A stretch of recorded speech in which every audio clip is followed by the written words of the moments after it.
Herkese merhabalar. Carpediem Tuning'den Alper Yıldız ben. Arkadaşlar videolarımıza kaldığımız yerden devam ediyoruz.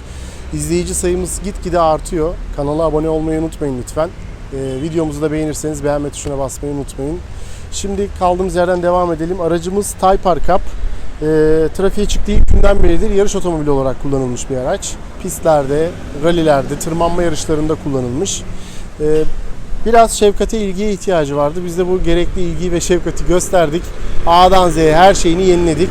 Tüm serüveni sizlerle fotoğraf ve videolarla paylaşıyorum. Şimdi aracımız bitti. Dinamometre'ye götüreceğiz ve dynoda kaç beygir olduğunu ölçeceğiz. İzlemede kalın.